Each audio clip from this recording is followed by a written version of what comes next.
So you want to make your first off-road adventure video. Well, where do you start? What camera do you use? Do you go buy a new one, or do you use something that you already have? Today, I'm going to take you on a tour of all of my camera equipment, explain to you which cameras I've been using for the last 2.5 years and making almost 200 YouTube videos. And by the end of this video, I hope that you have a better understanding of the equipment that you might want to take a look at if you're looking to make your first video.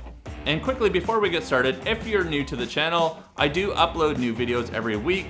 Sometimes we're going on awesome off-road adventures, and other weeks we're doing parts installs or reviews. Hit that subscribe button, and I'd love to have you join us here on the channel. This is the vlog box. It's nice and compact, easy to carry around, and it's durable and nothing's gonna get damaged. I started my YouTube channel 2.5 years ago filming on GoPros like this one. This one here is a Hero 8 Black, and this was my go-to camera for the last year or so. What I really like about the Hero 8 Black and Hero 9 Black is that there is no frame or cage that the camera has to go in. On the bottom here, there are a couple fingers that extend out, and it allows you to attach to any mount that you want. The other nice thing about the 8 and the 9 is they have a front-facing microphone. This allows the camera to pick up the audio much better than previous versions of GoPros. Since there is no cage around it covering any of the microphones, the audio is also improved. If you want to give it to someone, you just say, when you want to record, hit this button on the top. You don't have to leave the camera on. When you hit the button, it will fire up and start recording, and when you hit it again,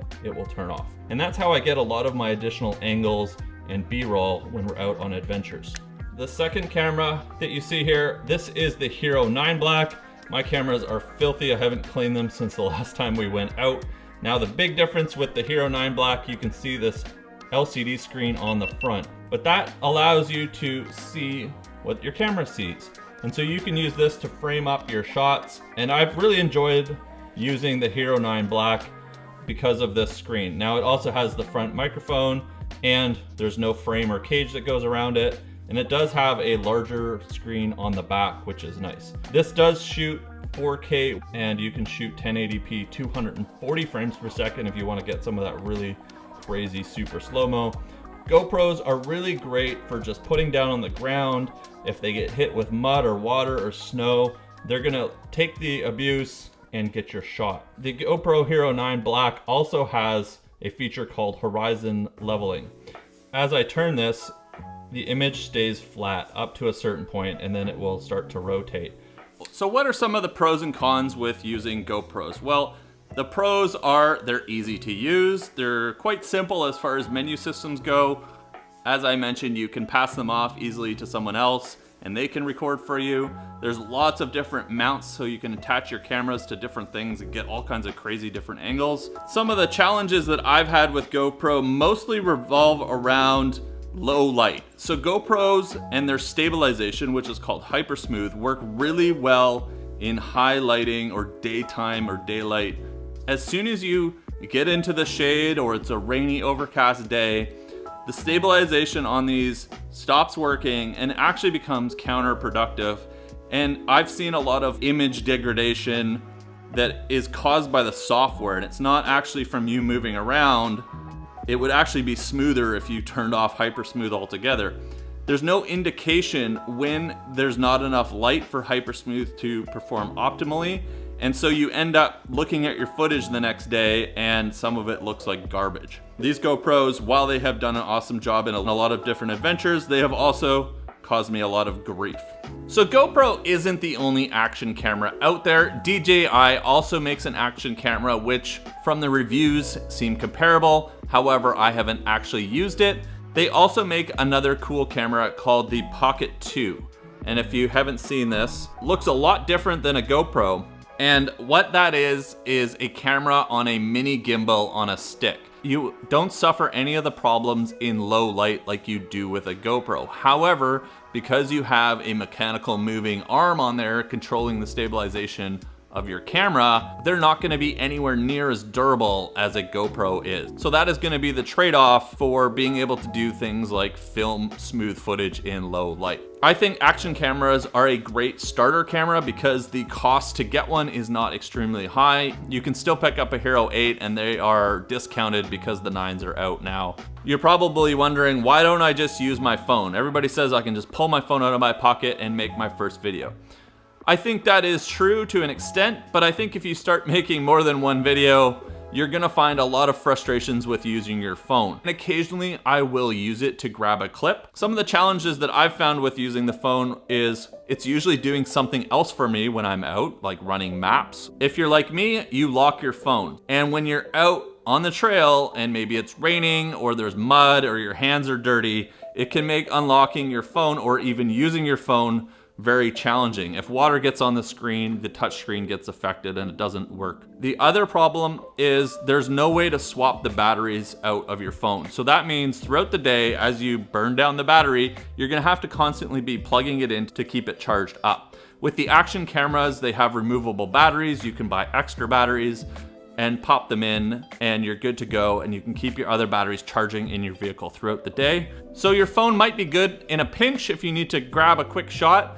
I don't really like using the phone for recording entire days worth of video. The other main camera that you see in here is going to be my drone. This drone is the Mavic Mini 2, which I just bought. I haven't actually had a chance to use it out on the trail, but they've improved a couple of things over the Mini 1 while still keeping a really low price point. So a couple of problems that I had with the Mini 1, which I've used for almost a year now, are the motors were quite weak. It would have a lot of trouble in wind or when we were in high elevations. The range wasn't very good on it. Now we have 4K resolution, which is great, and we have stronger motors, and we should be able to go a much further distance because we have the all-new controller that uses the same connection protocol that the larger drones use. I generally get around 25 to 30 minutes of flight time when flying my drones. These batteries are supposed to last a little bit longer, so we'll see. But having extra batteries, I think, is a necessity. But the other two cameras that I use, one of them is mounted in the Jeep. I use a dash cam mounted right here over top of my window. This is a Blackview dash cam. There is one that faces forward and one that faces backwards. This records in 4K. Now, the reason why I like using a dash cam is it's always running. Because the dash cam is always recording, I never am going to miss anything. Now, you might be asking, well, why don't you just put a GoPro on your 67 Designs mount that you have on your dash and have that recording?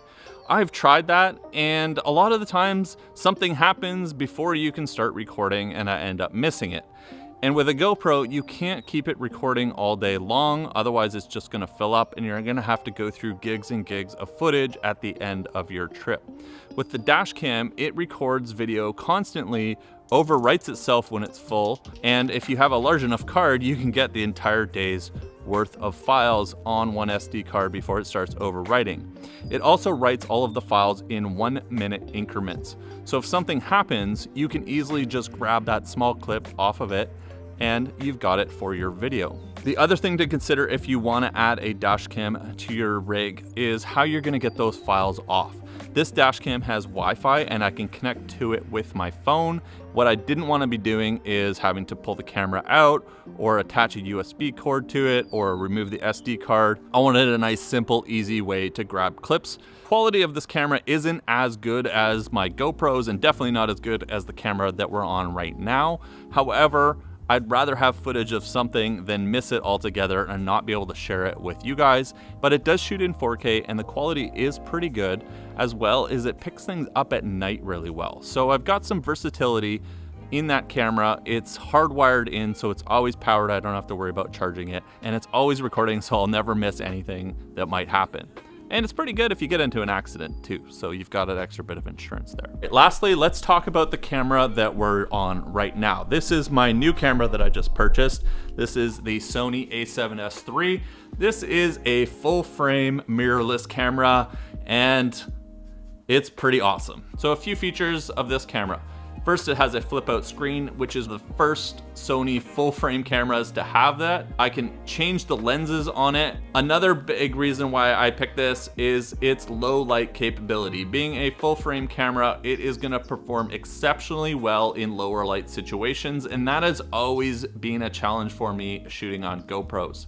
However, there are very few cameras out there that are going to be able to give me the quality that this camera is going to deliver and the flexibility because of all of the different options and its capabilities. Those are a couple of the big pros, as well as I have an external microphone attached to it, which is going to give me some capability to adjust volume levels and get cleaner, better audio. Some of the downsides to this: well, it's a heavy camera if you're gonna hold it in your hand, so unlike the GoPros, walking around and recording yourself is much more challenging. I will probably be trying to use a tripod more often with this. And as well, the stabilization on this isn't anywhere near as good as the GoPro or the DJI Pocket 2. This does have stabilization built into the lens as well as in the body, which stabilizes the sensor.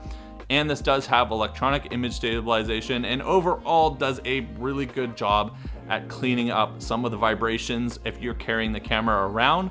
But if you want to get that buttery smooth footage like you do on the GoPro, you're gonna need to add a gimbal to this, which is gonna increase the cost, the size, the weight, and just how easy it is to grab this and use it. The other downside to this is gonna be the cost. This setup probably costs twice as much as all of the other equipment that I've shown you so far. And I wouldn't recommend going out and spending all that money just to create your first video. As I said at the start of this, I've created almost 200 videos just using GoPros, and we've seen millions of views on the channel, so there's no reason why you can't go with a more versatile, low-cost camera option to start making your off-road and adventure videos. And one last quick thing, because I know you guys are gonna ask, the editing software that I use is Adobe Premiere Pro. However, if you're looking at a low-cost option that is professional quality, go check out DaVinci Resolve. As always, guys, if you enjoyed this video, please leave a like, share it with your friends. I do upload every week, so smash that subscribe button, and I'll see you next week in the next upload.